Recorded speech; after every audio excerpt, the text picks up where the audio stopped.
My name is Lexi Zunker and I am a grad student here at the University of Minnesota in the Twin Cities. I'm the flute player for the Mill City Winds, and I'm here today to talk to you guys a little bit about the flute. The flute is a very versatile instrument because the way the sound is produced on the flute is by blowing air across this hole right here in the head joint, and what this does is it splits the air in two, making the sound, and we're one of the only instruments that actually does that. Most people blow into a mouthpiece or they have a reed. So there's a lot of different things we can do with the sound and the tone and the different colors we can make. Our playable range is from a low B or C and to basically the stratosphere. We can play up to a high C, 2 C's above the staff. I'll just demonstrate that for you guys.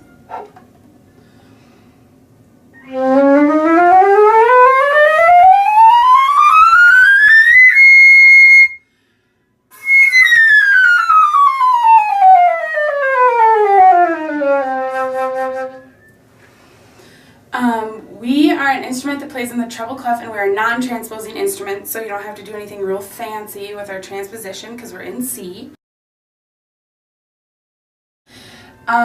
We can play in any key very easily. It doesn't really matter, whatever key, C minor, A major, whatever is fine. We can play soft and delicate. The flute can also play very loud and dramatic. We can mess a lot with the color of the tone. So I'll just give you an example of how we can do this.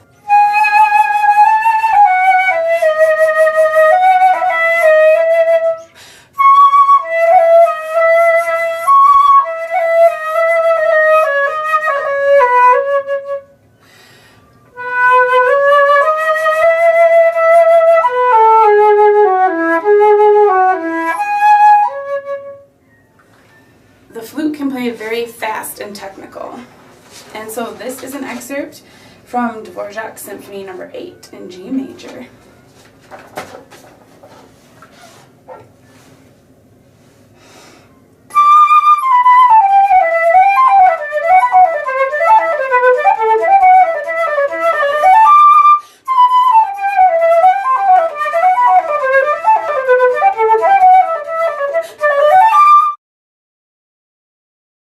As far as problems with composing for the flute, it's hard to play really soft in the upper register and it's hard to play super loud in the lower register.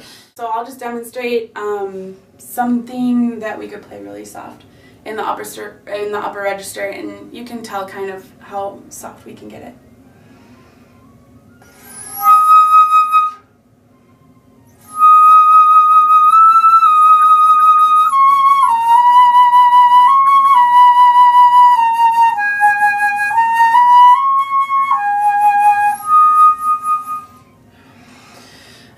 Also, it's hard to play super loud in the lower register, like I said. And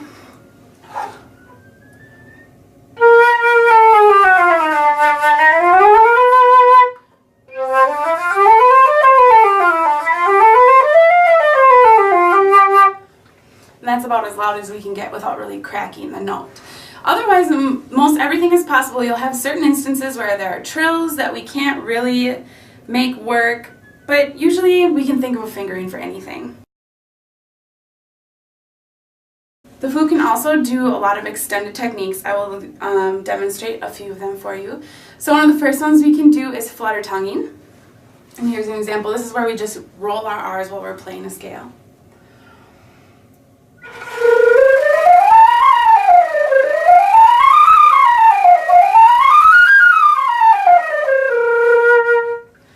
We can also do whistle tones, which is something that it doesn't come across very well when you're playing in a big place, but it sounds really cool. So you can use it kind of as a color effect, maybe when you're playing with some other instruments.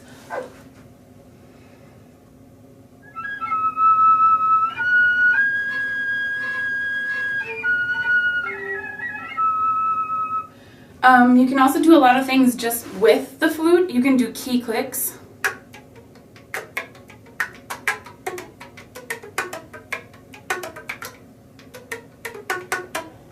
So that's kind of a little percussionist thing.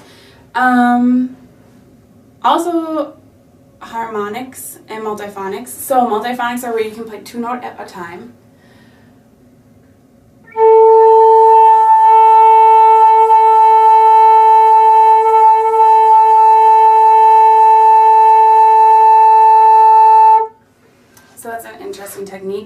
Harmonics are where, using the overtone series, you can play different notes on the same fingering.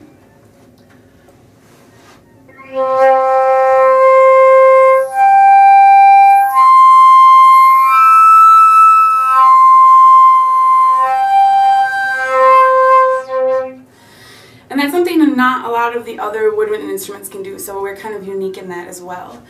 And then the other fun thing you can do with extended techniques are, there's a fancier name for them, but I call them tongue stops. And it's just where you do this.